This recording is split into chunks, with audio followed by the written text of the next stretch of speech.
Okay, hi guys. Today our discussion is going to be heart failure. But first, watch this at your own risk because I'm still a student and this is not an educational video.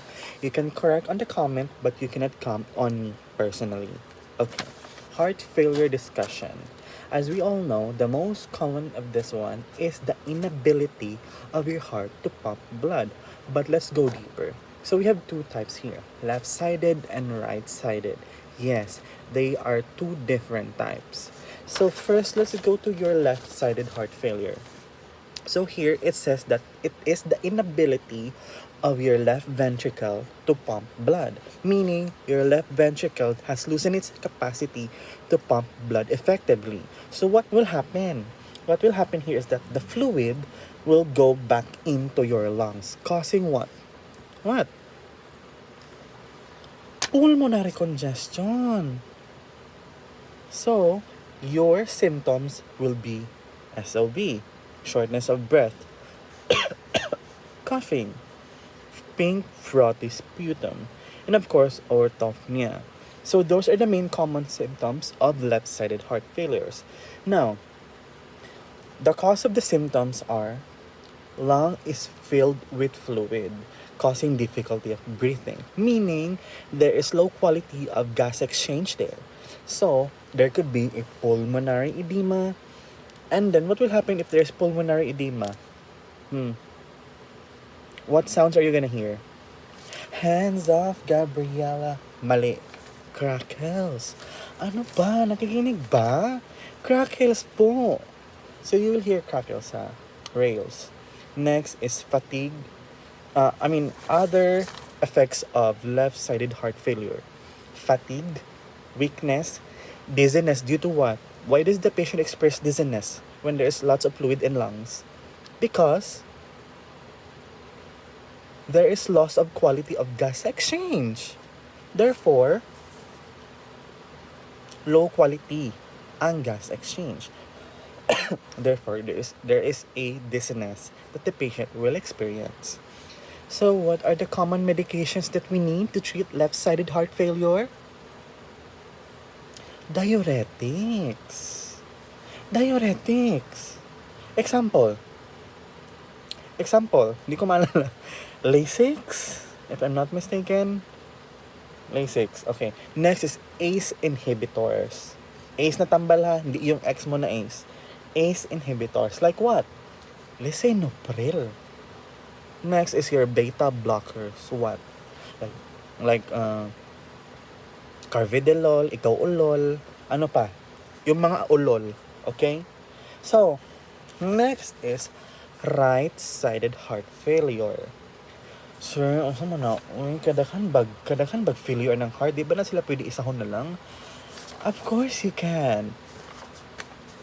Goodness gracious. Okay, right-sided heart failure. Again, I could be stating wrong facts here. You can comment down below to correct, but you cannot come to me personally. Okay, next. Right-sided heart failure. This is the, again ha, right na po tayo. It is the inability of the right ventricle to what? Pump blood. Ano pa ba? Ano pa pinag-uusapan natin? Heart lang naman. And what does heart do? Pump blood. Right? Okay. So, it is the inability of the right ventricle to pump blood effectively. Causing what? Causing what? The fluid backs up in the body. Okay, again, it cannot the heart cannot pump the blood now. So, the fluid will go into your what? Sige daw, Beck. If you study med-surg classes, what could happen in right-sided heart failure? Systematic circulation. Ano ba? Guys, 4th year na kayo, hindi niyo pa alam yan? That should be a common grounds for you when you're being asked.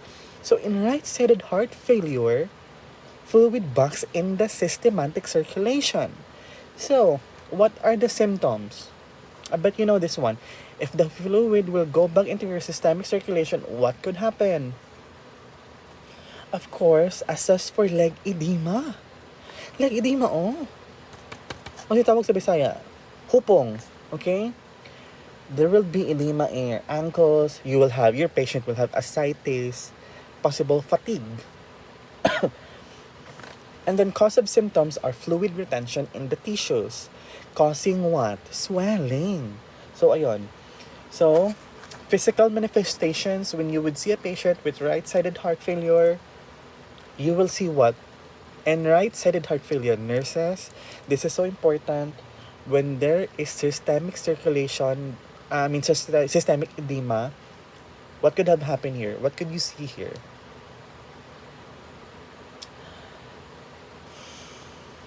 Distended jugular vein. So that's why when you see patients with right-sided heart failure, possibly they have swollen necks because their vein in their jugular is distended. Okay, take note of that. Swollen abdomen. This is one of the symptoms as well. And of course, pitting edema.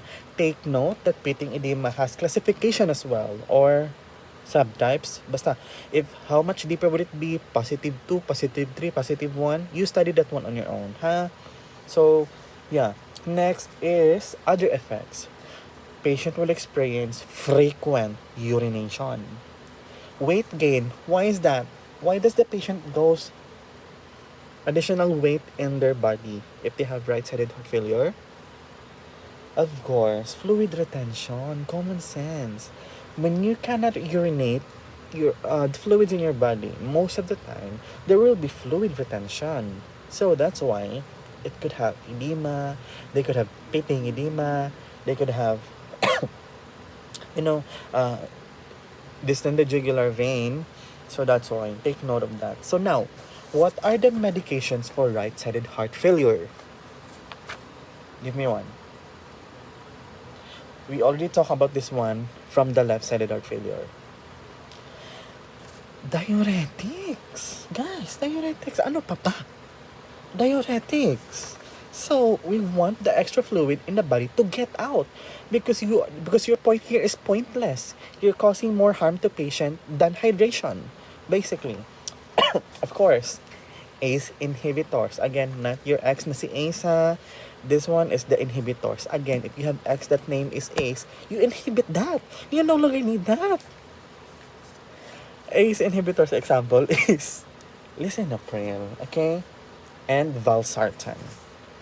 Of course, next, we also need beta blockers, carvedilol.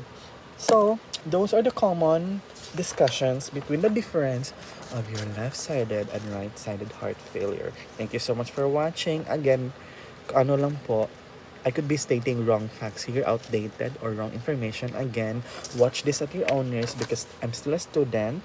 I'm not a lecturer here. So you can come on my lecture, but you cannot come to me personally. You can correct my discussions, but you can be humble in the comments. Thank you.